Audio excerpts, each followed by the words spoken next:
There's definitely a connection between psychology and fashion. Fashion is considered a non-verbal form of communication. So you can tell a lot by how someone is feeling, their personality, just by how they're dressed. Not only by how they're dressed, but definitely how their dress plays a role.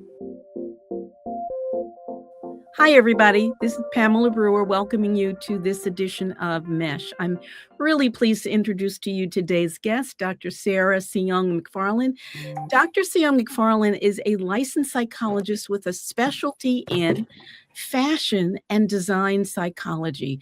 She's also the founder of her own consulting business. I'm going to ask her to tell us about that in just a moment. Dr. Seung-McFarland consults with professionals, creatives, and style enthusiasts to craft wardrobes and spaces that connect with them emotionally.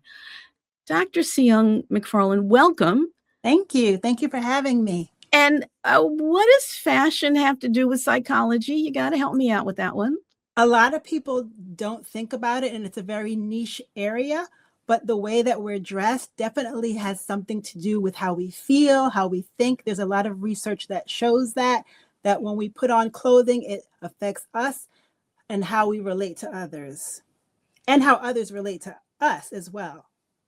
So on some levels, I'm now starting to get nervous about what I put on in the morning when I leave my front door.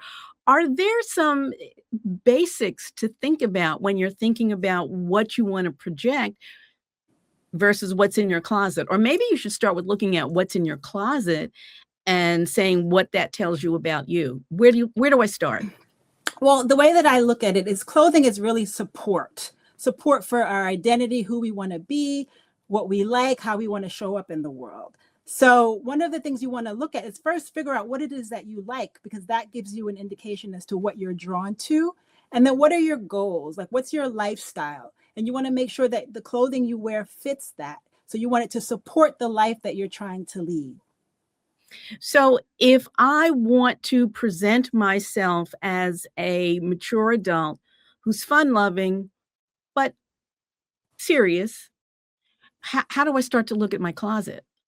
Okay, well, first we want to look through and see what supports that. So you said fun-loving professional adult. I believe that's what you said. Yeah, so every now and then I try for adults. So like what immediately comes to mind is, okay, she wants to be professional. So we'll look at what structured clothing you have, like blazers, like pants that fit just right, that are tailored, but then maybe inject some color into it, because you also want to show that you're fun loving and you're easygoing, but you're also about business. So that's how I would approach it practically. But Gotcha. I would probably do a deeper dive to figure out, like, what it is you really like, how you want to project, what it is you really want to do. But that would be where I would start. Let me ask you this. I almost want to go back to the very beginning of our conversation when we talked about the fact that there is a whole body of study connected to fashion and psychology. I'd like to take us back there for a moment, because I'm fairly certain that a lot of folks really don't know that even exists. Can you say a little bit more about what that training is? Okay, so if you look at the research, there's a whole bunch of research that connects clothing to our emotions and to our personality. And some people might be familiar with the concept in cognition, the idea that when we wear clothing that has symbolic meaning for us, we take on that persona. There's tons of research like that. What I find interesting is that in the States, there's no fashion psychology program, at least that I'm aware of. Like, if you go to apply for undergraduate school or program, usually there's not going to be a fashion psychology program specifically. You'll have to kind of piece things together. Like, maybe you'll take a fashion class and then maybe you'll take a psychology class. In other countries, though, there are fashion psychology programs. It's a very well-established form of psychology in other countries. So I always find it interesting that, in the States, we're kind of like we're slowly kind of understanding that it's an important niche to study. So I'm hoping in the future there will be more psychology programs like that. Someone will establish a fashion psychology program, Is it important for me to take a look at not only my closet, but my physical surroundings? How cluttered, how decluttered? what speaks to me, or do I even pay attention? I think a lot of people may not even pay attention to their physical surroundings. What's your thought about that? So just like clothing supports us, our space supports us as well. Ah, So, there are studies that show that when we're in pleasant environments, it does promote well-being. So you want to consider like all of the furnishings, you want to consider all of the sensory information. Your environment definitely affects how you feel, how you think, and how you move, through the space, through your world, and so forth. So it's just as important as clothing. My sense has long been that you can certainly see anxiety in somebody's house. Is that an accurate belief? Yes, our space can reflect and affect our emotional functioning. So, like, for example, if somebody's in a stage of life where they're feeling overwhelmed and stressed, it's likely that their house will show it. It might be cluttered. If they feel stuck, that might be reflected as well. It might be empty. There's not a lot in there. So there are different things that you can notice in a home, and you can connect it to somebody's emotional functioning. So when a client comes to you, not a fashionista necessarily, just an everyday human being, how do you start with him or her?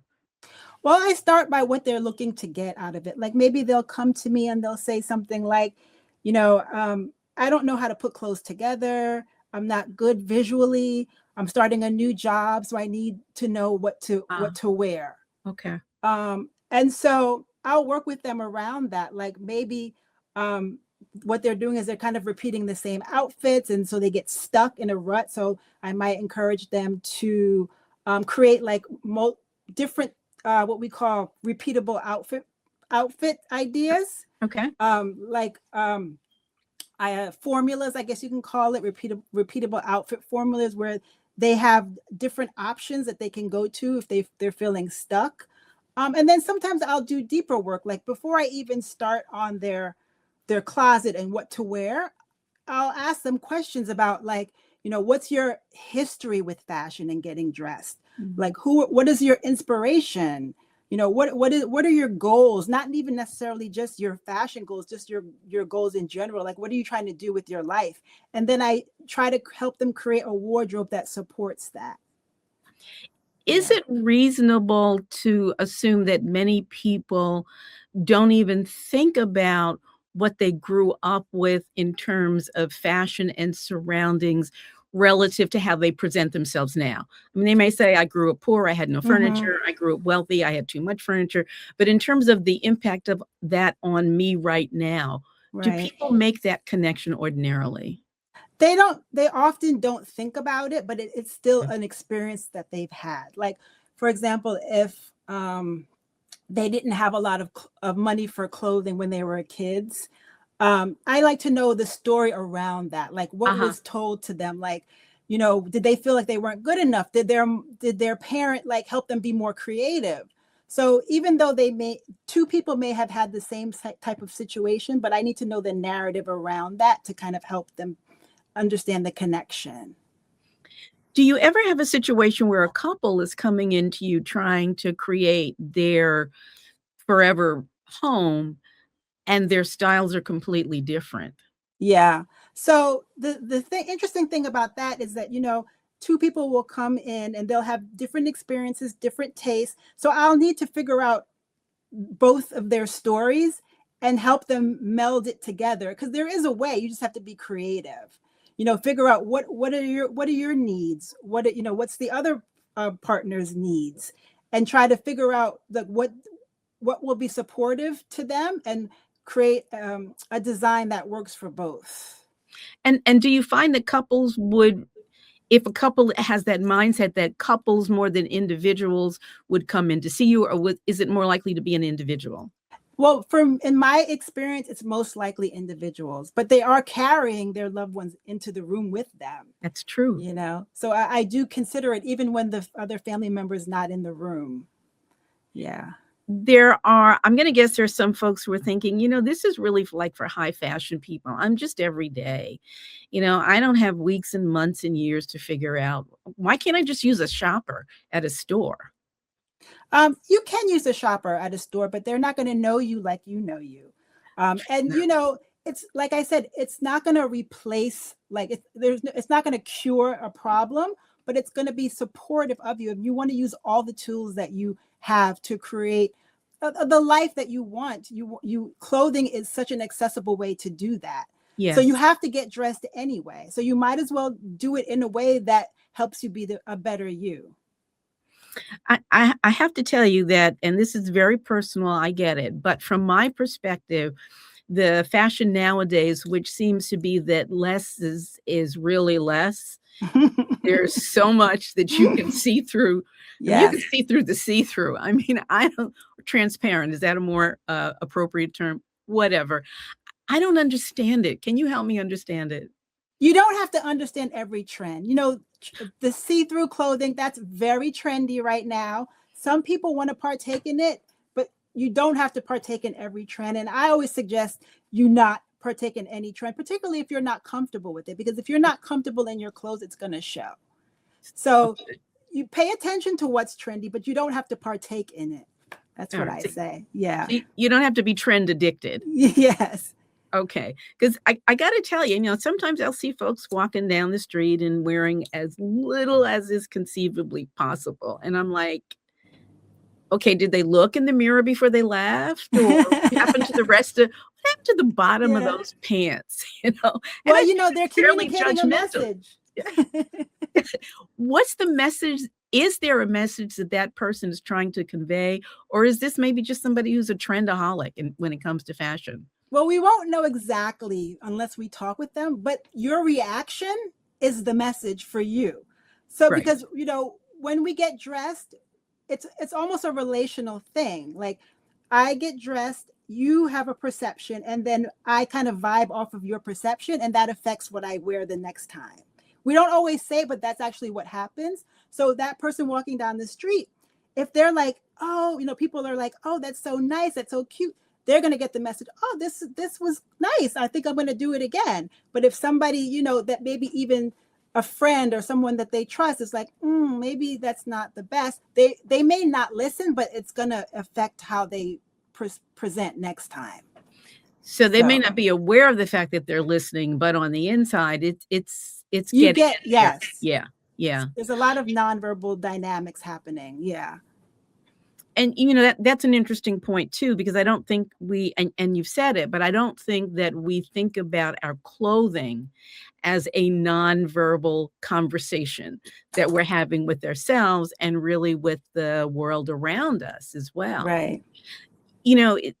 There was a time when, women were required to wear a certain look when they went to the office, period, end of story. That's not the case at all, I don't think, anymore. Do you have any thoughts about the ways in which workplaces nowadays seem to be much more casual than in the past? Is that a good thing or is it a thing? It's whenever you see something happening in one sphere of culture, it's usually reflective of everything. And we've become a less formal society as a whole. And you see it everywhere in our language, the way we talk to each other and the way that we dress. And sometimes it's not necessarily a bad thing being less formal with regards to dress, but you have to make it yours. So like, if you go into the office and it's whatever the standard of the office is, you can make it yours within that standard.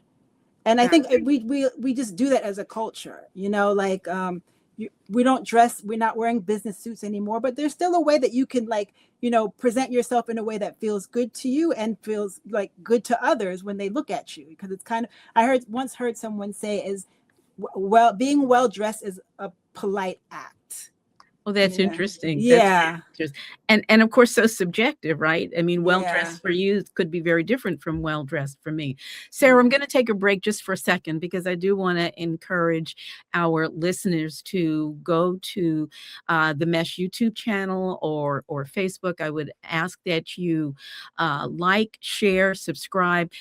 today I'm learning something today, and that's usually my focus in bringing conversations to you, is so that you and I can learn together about things that we may not have thought about. I'm going to go back to my conversation with Dr. Seung-McFarland because I'm learning a great deal about things that really I never thought about. And there's so much that we don't think about in our world that has a huge impact on how we live and how we think and how we feel, sometimes more than what we're consciously aware of focusing on. Are there particular kinds of colors that say a certain thing? If everything in my wardrobe is one color, let's say everything in my wardrobe is black, is that okay? I mean, does that mean I'm depressed, or does that mean I just like black, or is it a combination? We have Well, to research. you could have two people that have all black, and one could be just that's their style, and the other one could be depressed. So you'd have to get more information. But colors are very interesting and great way to inject some personality into your wardrobe. So color is very complex because you don't see color in isolation. You see it within the context of everything. But typically, you'll hear people talk about like stimulating or energizing colors, and those are like your reds, your oranges, yellows, your warm colors. And then you'll hear people talk about calming colors like your blues and your greens. And of course, that is very simplified because any one color could be more cool or warm depending on like the undertones. But the idea is that you can use color to express what you want. So if you feel like you want to be seen that day, you want to be bold, you might do a bold color like a bright red or orange or something. And if you feel like you want to be relaxed, calm, you might do a more subdued color or neutral color. So you can use colors intentionally, and the same with space as well. Let me ask you about sense and sounds. Do smells and sounds have an impact on how we live in our lives? Oh, yes. And I think people underestimate it. There's research that shows that scent actually affects us below our level of awareness, but when spaces smell good, we actually linger longer. We feel better. That I think that's what some stores use when you go into a store and you just want to kind of stroll. It smells nice. Also, music as well. I know this one nursing home, which is interesting, that has music, and it's very soothing, kind of jazzy music. And I noticed that the people are they feel a lot more relaxed and calm. And it's music playing throughout the whole nursing home. So everybody Interesting. hears it. It just adds a different like essence to the space, Yeah. It's so interesting, the things that surround us every day that Yeah, we don't really pay attention to. definitely. How would I know that you are the person for me? When would I reach out to you for assistance with my wardrobe, with my look? So I offer a very simple service all the way to a fuller service. So my simple service is what I call a mini consult, mini style consult. So it's like, I have to go to an event and I'm not sure what to wear. I haven't bought anything in a long time, or I'm starting a new job and I just need to know what to wear. Reach out to me. I can help you deal with that one issue really quickly. And then I do I have a fuller service where it's kind of like I do assessments. So like I would ask you about your history of wardrobe or space. And I would gather a lot of information. So with the fashion, it's more like what's your history? What are your goals? With the space, it's what I call environmental autobiography. So I dig really deep into your experience with place and your family's experience with place to kind of get you to figure out what feels right for you in your current space. You have a business. I'm not sure that I pronounced it correctly. Trulery, is that the Yes. pronunciation? And what does Trulery offer? Is it what you just described? Yeah, so it's a shop, which I'm actually in the process of expanding to like an e-commerce editorial site. But right now it's a vintage shop. And then there's consultation and styling. So that's what I just mentioned. And there's also editorials to provide information to people on anything related to fashion and design psychology. So how do I access your shop? Just go on Trulery.com and you'll see the shop. And if you would spell that for me. Trulery.com. Okay. Is there anything that you think our listeners should think about that I've not brought up thus far? Probably a bunch. We don't have a lot of time. But is there Yeah. anything in particular that rises to the top for you? If your clothing is just one form of expression, it's an artistic form of expression. Use it as best as you can. It's not clothing. Sometimes when we might get dressed in the morning, it's something we do every morning. We don't think that much about it, but it is actually important and does promote well-being. So it's just something to consider. It also sounds like you're describing self-care. Mm-hmm. And I don't think we think about our clothing or our physical environments as an aspect or a feature of self-care, perhaps as much as we should. Yeah, it's something that's very accessible because we all get dressed and we all have a space around us. Absolutely. So it's almost like the lowest hanging fruit. So it won't cure, like if you have a significant mental health issue, it won't cure it, but it does support it. That's such a fascinating Yeah. concept to think about. I'm hopeful that more schools in the United States see what you see when you think about and talk about the value of really paying intentional attention to your clothing, to your physical surroundings, and what you are draping over your body. Dr. Sarah Seung-McFarland, thank you again so much. Thank you for joining having us. me. Absolutely. Give us some contact information for you one more time. You can reach me at Trulery.com. My Instagram handle is Trulery_. That's TRULERY_. Terrific. Thank you again so much. And Thank folks, you. Thank you for joining us today on this edition of M.E.S.H. I've learned a lot. I hope you have as well.